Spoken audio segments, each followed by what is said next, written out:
A graça e a paz, povo de Deus. Vamos para mais uma live nessa noite com o pastor Ivan Teixeira. E vai ser uma bênção.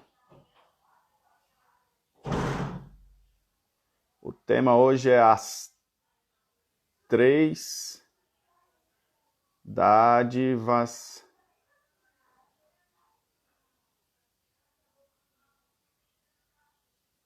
pneumáticas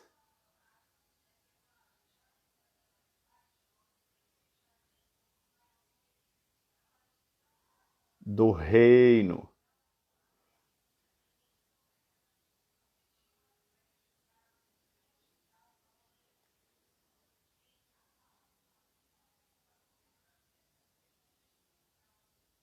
Maravilha.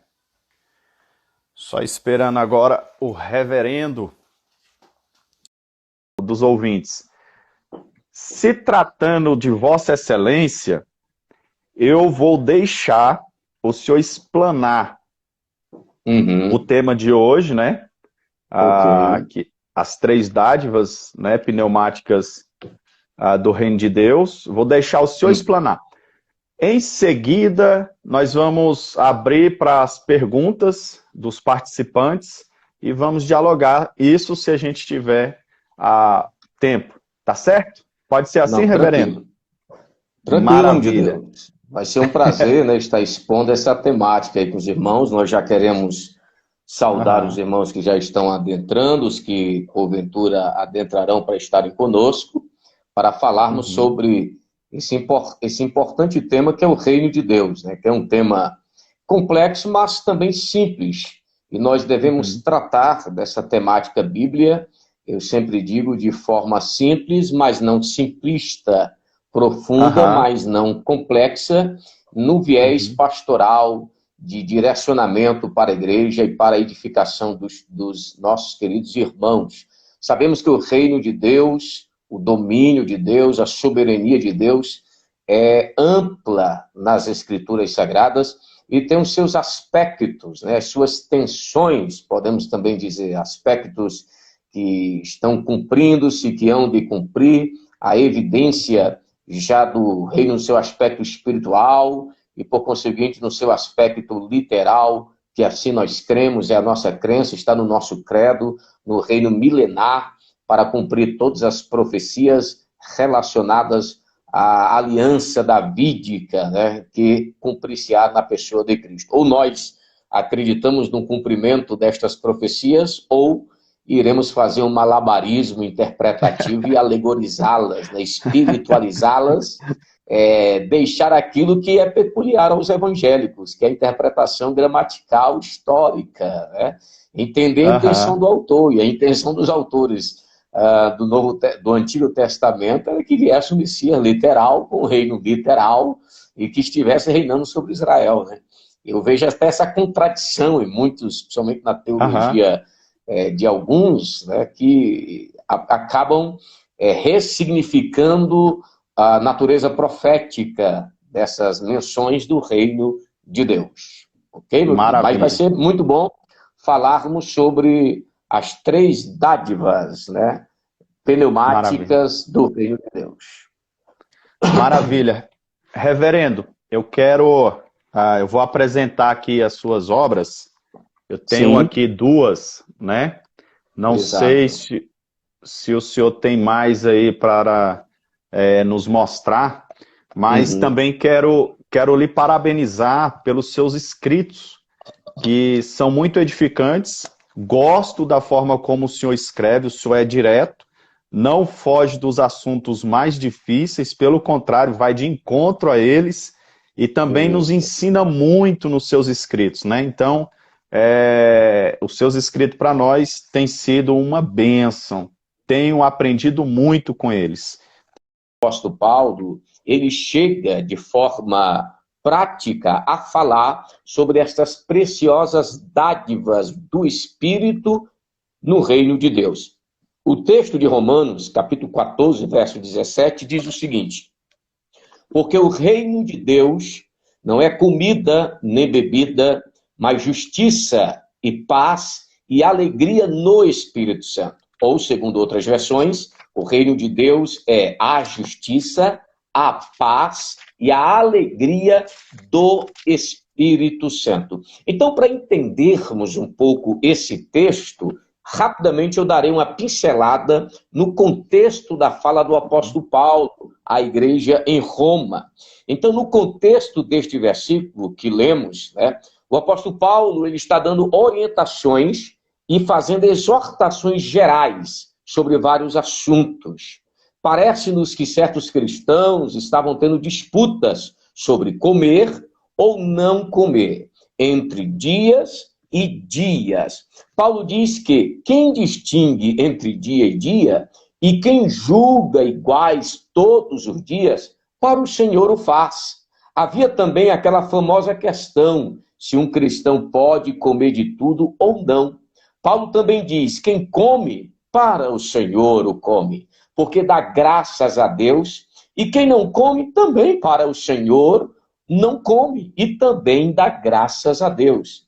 Todas essas áreas, segundo o apóstolo Paulo, que são discutíveis, que não temos ensino claro e direto das Escrituras, elas não devem ser elevadas para debates infindáveis. Pois, como diz o apóstolo Paulo, cada um tem a opinião bem definida em sua própria mente. Porque o Senhor, diz o apóstolo Paulo, é poderoso para suster a todos, principalmente aqueles que são débeis na fé, como ele diz nos versos 1 e 4 de Romanos 14. Então, depois destas orientações, Paulo começa a nos levar para assuntos realmente importantes para a edificação pessoal e para a edificação da igreja. Eu gosto do apóstolo Paulo porque ele faz teologia, pastor Alencar, direcionando-se para a igreja. Ele faz teologia Amém. Na igreja e para a igreja e com a igreja em mente. Diferente de muitos teólogos Maravilha.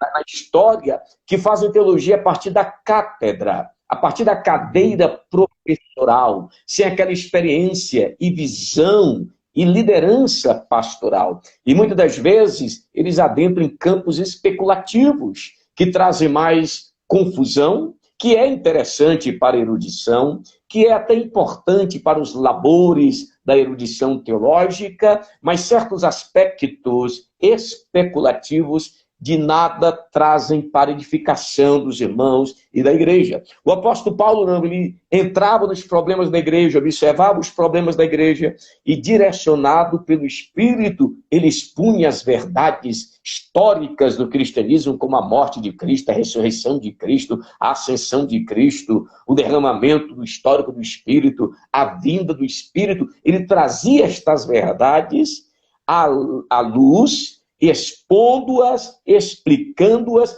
e aplicando-as. É o caso aqui do nosso texto, né?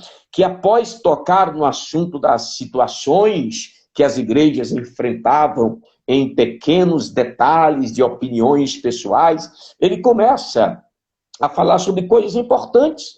Então ele começa, ele chega, né? Vamos dizer que ele parte, melhor colocado, ele parte de onde as pessoas estão. Ele começa a fazer teologia dali, daquele problema das pessoas. Após falar um pouco sobre sobre o problema, ele traz estas pessoas as grandes verdades para solucionar estes problemas. Então, ele começa a dizer que, primeiro, Cristo morreu e ressuscitou, sendo o Senhor tanto de mortos quanto de vivos. E é Ele que devemos nos submeter, e não as opiniões pessoais, que geram discussões infindáveis, visto que nenhum de nós deve viver ou morrer para si, mas para o Senhor que ressuscitou, que morreu e ressuscitou. Ele diz isso em Romanos, capítulo Amém. 14, verso 9. O segundo ponto que Paulo traz é que nós não devemos julgar, desprezar ou condenar os irmãos por causa de certas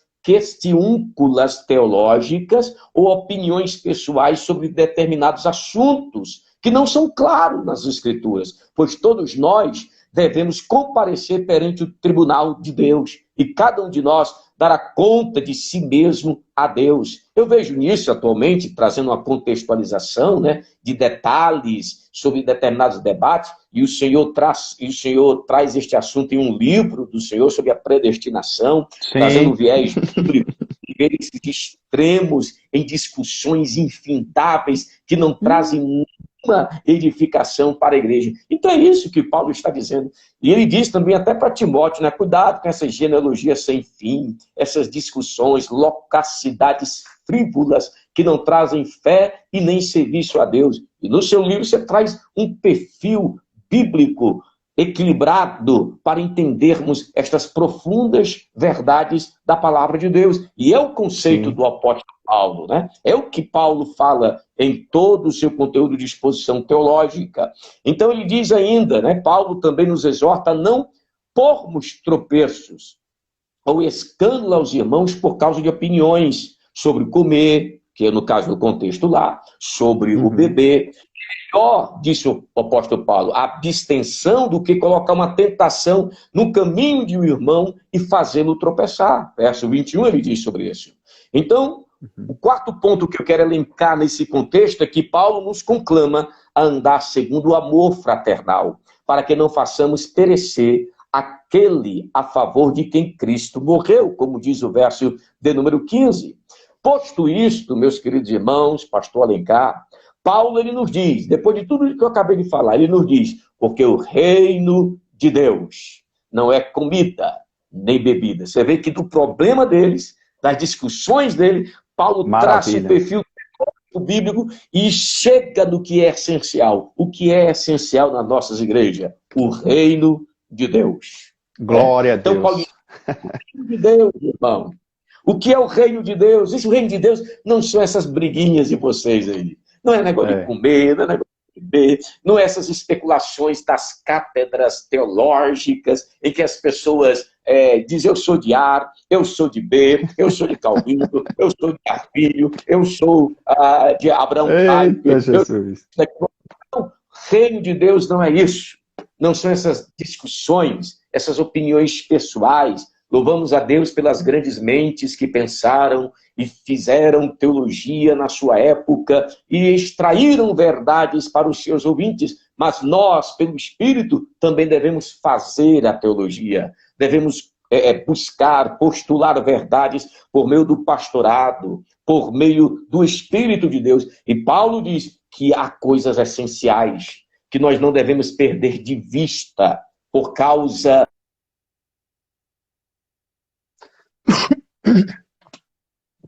detalhes teológicos. Então ele diz, porque o reino de Deus não é comida e nem bebida. Assuntos que eles estavam debatendo, como era que os cristãos estavam debatendo por ocasião de meras opiniões. Mas ele diz que o reino de Deus é o quê? É a justiça, é a paz, é a alegria no ou do Espírito.